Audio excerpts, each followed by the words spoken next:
할렐루야. 오늘은 우리의 고국의 구정명절이군요. 구정명절에도 하나님 우리 아버지와 교통하는 큰 축복이 임하시기를 다시 한번 축원합니다. 오늘은 산상보온강의 18번째로서 골방에 들어가 문을 닫을 때라는 주제로 주님의 말씀을 대언해 드리겠습니다. 마태복음 6장 5절로 8절입니다. 또 너희가 기도할 때에 외식하는 자와 같이 되지 말라. 저희는 사람에게 보이려고 회당과 큰 거리 어귀에 서서 기도하기를 좋아하느니라. 내가 진실로 너희에게 이르노니 저희는 자기 상을 이미 받았느니라. 너는 기도할 때에 내 골방에 들어가 문을 닫고 은밀한 중에 계신 내 아버지께 기도하라. 은밀한 중에 보시는 내 아버지께서 갚으시리라.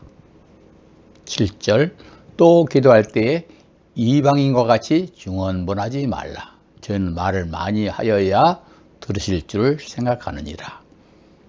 그러므로 저희를 본받지 말라. 구하기 전에 너에게 있어야 할 것을 하나님 너희 아버지께서 아시느니라.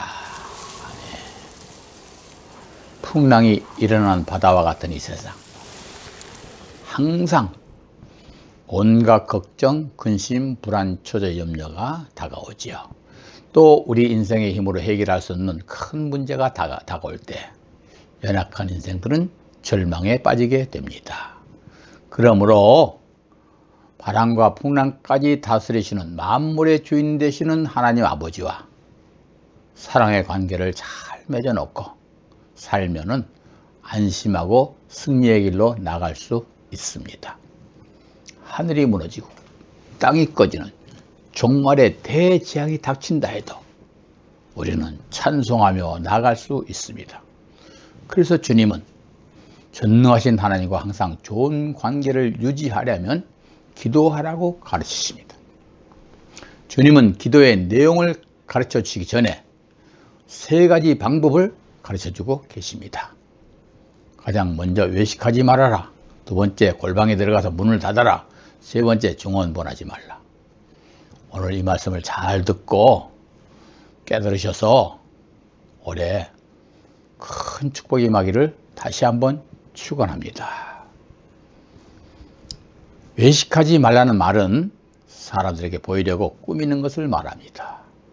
내가 기도 많이 하는 사람이다 하고 자랑하려는 상태, 또 기도의 내용을 꾸미고 말과 억양과 목소리까지 꾸미고 멋지게 하는 기도입니다. 이런 기도는 보기에는 멋져 보여도 하나님과는 아무 상관이 없는 기도입니다. 특별히 대표 기도할 때에 주의하셔야 될 것이 있습니다. 기도만 시켜놓으면 일부러 목소리를 울먹울먹하는 목소리로 꾸며서 기도하는 사람도 있고, 내용을 시적으로 문학적으로 또한 성경 구절을 많이 넣어서 설교 형식으로 하는 사람도 있습니다. 하나님은 우리의 아름다운 외모나 목소리, 문학적, 신학적 설교를 원하시는 것이 아닙니다. 내 형편, 내 모습 이대로 늘 만나서 진실한 대화를 하며 함께 동거하시기를 원하십니다. 이것이 기도 생활입니다. 그래서 쉬지 말고 기도하라고 명령하셨습니다. 그 다음 골방에 들어가서 문을 닫으라는 것은 세상과 사람을 피하고 온갖 환경을 초월하여 조용히 하나님 앞에 나아가 음성 듣기를 집중하는 기도입니다. 오늘 주제는 골방에 들어가 문을 닫을 때 거기에 하나님을 만나고 거기서 놀라운 역사가 일어난다 하는 것을 집중적으로 말씀드리려 합니다. 이제 마지막에 가서 집중적으로 조명합시다. 중언부언하지 말아라. 이 기도의 방법은 이방인들이 우상 앞에서 기도하는 행동입니다. 우상 앞에 기도하는 사람들은 우상이 어떤 음성을 들으려고 애쓸 필요가 없죠. 그래서 자기 말만 하면 됩니다. 의미 없는 말을 반복적으로 되뇌입니다. 거기에는 기도하는 내용이나 기도의 대상이 중요하지 않습니다. 다만 기도하고 있다는 자신이 중요한 것입니다. 불교에서 연보라는 거 얼마나 멋있습니까? 카톨릭에서 반복하여 외우는 기도문 참 멋있습니다만은 중언부언입니다. 오늘날 기독교에도 그와 비슷한 위험성 있는 기도문이 하나 있습니다. 주기도문입니다. 습관적으로 외워서 그냥 계속 외우라는 것이 아닙니다. 그 내용을 깊이 깨닫고 그 뜻을 깊이 생각하면서 깊이 기도하라는 것입니다. 이 문제는 다음 주에 다루게 될 것입니다. 잘못 사용하면 주님이 가르치신 그 귀한 기도문을 이방인들의 중언부언하는 기도 수준으로 전락시키게 되는 죄를 범하게 됩니다. 특별히 이방인들의 중언부언 기도는 열왕기상 18장에 잘 나와 있죠. 엘리야와 바알과 아세라 우상을 섬기는 자들이 대결을 하죠. 먼저 바알을 섬기던 선지자들이 기도를 합니다. 열왕기상 18장 20절에 보니까 아침부터 저녁까지 부르짖어도 응답이 없습니다. 나중에는 그들의 규례를 따라서 칼과 창으로 자기 몸들을 상하면서 피를 흘리면서 날뛰면서 진언을 했다고 합니다. 여기 진언이라는 말이 있습니다.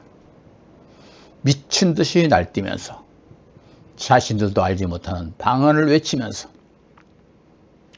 그렇게 미친 듯이 기도했다는 그런 내용입니다. 그러니까요, 방언도 참된 성령에 의한 방언이 있는가 하면 악령에 의한 방언도 있다는 사실을 잘 기억해 두어서 방언할 때도 분별하셔야 합니다. 보시는 바와 같이 우상 숭배자들은 아침부터 낮까지, 낮부터 저녁까지 하루 종일 많은 양의 기도를 했으나 내용이 없는 기도였습니다. 엘리야의 기도의 모습은 어땠나요? 조용히 기도합니다. 제단에 불 내려달라고. 그리고 조용히 하나님께 기도를 올립니다. 말을 많이 하지도 않습니다. 화려한 언어도 하지 않습니다. 다만 하나님을 향한 진실이 담겨 있을 뿐입니다. 어떤 때는 기도할 때에 할 말을 잊어버리고 눈물만 뚝뚝 흘리면서 마음속으로 진실을 고백하는 기도도 할 수 있습니다. 이것은 참 훌륭한 기도입니다. 이것이 하나님 아버지가 원하시는 진실한 대화이며 기도입니다. 자, 그러면 다시 골방에 들어가 문을 닫을 때에 여기에 대한 말씀을 집중적으로 생각해 보려 합니다. 6절 말씀. 너는 기도할 때에 내 골방에 들어가 문을 닫고 은밀한 중에 계신 내 아버지께 기도하라. 은밀한 중에 보시는 내 아버지께서 갚으시리라.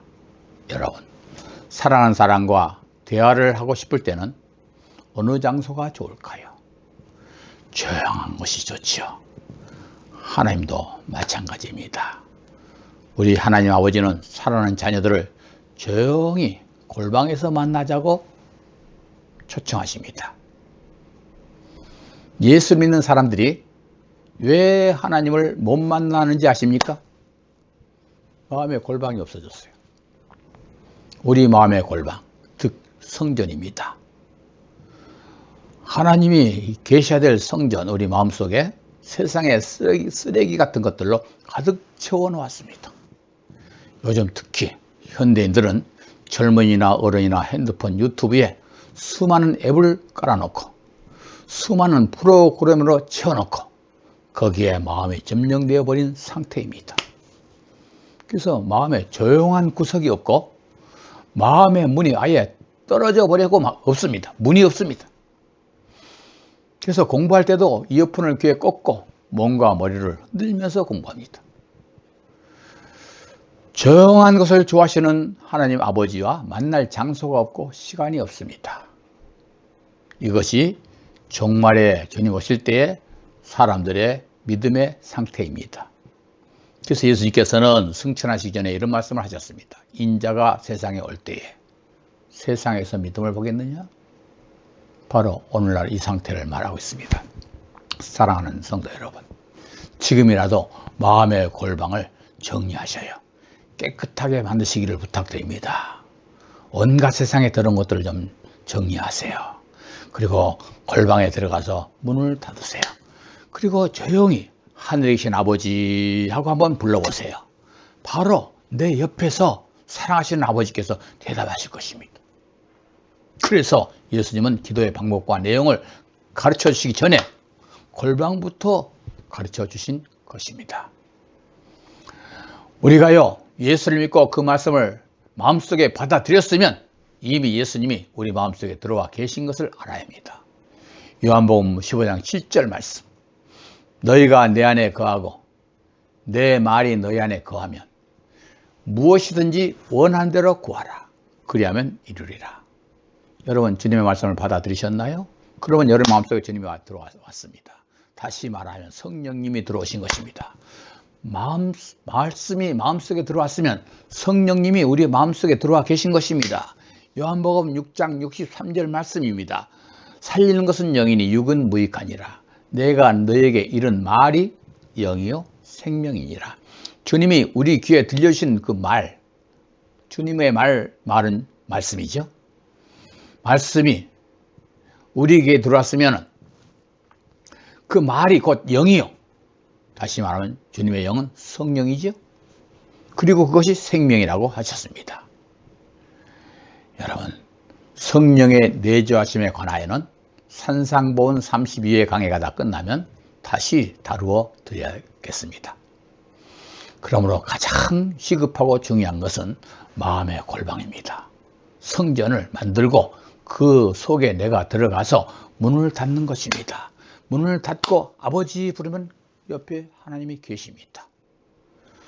이 진리를 잘 알고 세상을 살아가면 어떤 문제도 문제가 아닙니다. 전능하신 하나님 아버지와 늘 교통하면서 살 수 있기 때문에 아무것도 문제가 없습니다. 저의 최근 간증을 한 가지 말씀을 드리겠습니다. 19년도 여름에 저희 아내가 시름시름 하더니 쓰러져서 병원 응급실에 실려갔습니다. 정밀 검사를 해보니까 극심한 스트레스로 인해서 콩팥 기능이 85%가 무너졌다고 합니다.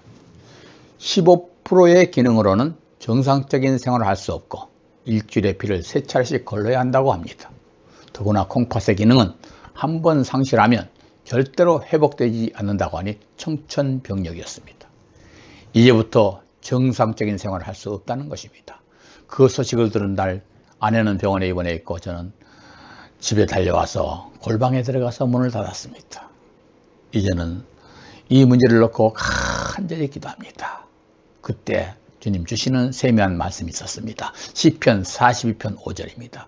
내 영혼아, 내가 어찌하여 낭망하며 어찌하여 내 속에서 불안해야 하는고.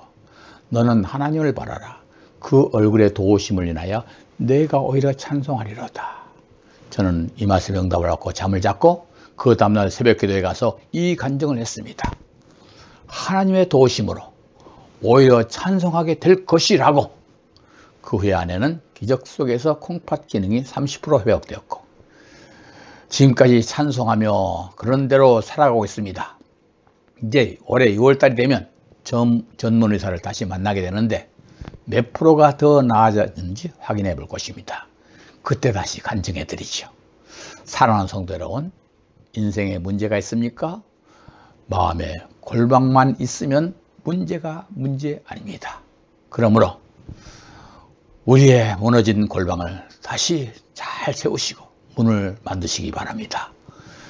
우리를 너무 사랑하시는 아버지가 거기서 들으시고 우리의 문제를 모두 해결해 주실 것입니다. 우리 아버지가 우리 기도하기도 전에 내 필요한 것을 미리 하시고 준비한다고 8절에서 말씀하셨습니다. 21년도 구정새부터 하나님과 골방의 교통이 잘 이루어지는 축복이 임하기를 예수 이름으로 축원합니다. 감사합니다.